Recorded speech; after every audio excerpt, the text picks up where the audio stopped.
Okay, so wanted to show you the type of phosphate remover that I recommend and the kit that I use. Now, I had another video on this I'm probably going to take down because I wasn't really clear on everything. So this is the Orenda PR 10,000 concentrate phosphate remover. It's pretty much the best that you can buy to remove phosphates, and this is a gallon. It basically removes the phosphates on contact. This product, you use 8 ounces per 10,000 gallons at the maximum, and sometimes I go lower than that because it can cloud up. And here is the test kit that I use. Now this is the Taylor test kit. I don't actually have the model number on me, but I'm going to have a link in the description where you can pick up both of these products. And this kit has this little sample. You fill it up to the line with water. You want to wash it out first and then fill it up to the line with water. And you're basically, I'm not going to actually perform it because I've already done it on this pool, but you're going to take the R0980 reagent and you're going to drop in 5 drops. You're going to put the top back on here and you're just going to shake it like 1 time. Then you're going to put a drop of the 007 thiosulfate and the 0981 in there, and you're going to put the cap on, and you're going to slowly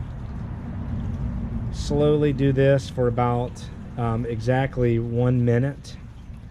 And when that's done, you're going to take the cap off and you're going to measure, and this is a chart, so these are the charts here to measure, and you're going to look down and you're going to compare it. And so you're going to compare it, and I add it, even if it gets to 50 parts per billion, I'm still going to add it. I'm going to add a dose to get rid of it because I like mine at 0. You may find where it's, 250,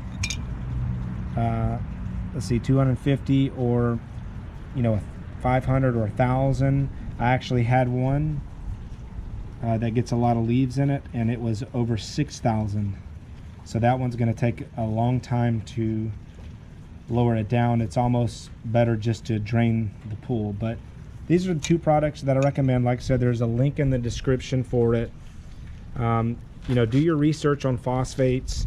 There is a lot of pool guys that do not like to mess with them, and I just recommend it because you're not going to have issues with algae. You're not going to need algicides. It's going to save you money in the end, and if you're doing this for a living like I am, it's going to save you from losing business. Nobody wants to see a green pool, and so yeah. So this is the kit. Like I said, it may have had a sticker on it, but it's a Taylor test kit, and that's the best type of test kits that you can get. I may do a video on the Taylor test kit that I recommend and use, but yeah, there was a shadow on that. So yeah, so it's 0 parts per billion all the way to 6,000, and like I said, your goal should be 0 pretty much throughout the whole entire year.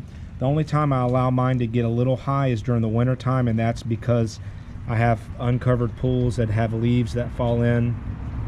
Can't really do too much about that. So, but yeah, so the Orenda PR 10,000, a gallon, if you're a residential pool owner, will last you a long time. But this is by far the best way to keep algae from blooming. You're starving it. Phosphates is one of the key foods that it needs to actually bloom, and you're removing that. So essentially you're removing algae from actually, because there's always spores in the pool, they're always constantly getting in, but it's going to prevent them from actually blooming, and you definitely don't want that. So the Taylor test kit, Orenda PR 10,000. Appreciate you watching this video, and look forward to more videos to come. Please subscribe if you have not, and I'll see you in the next video.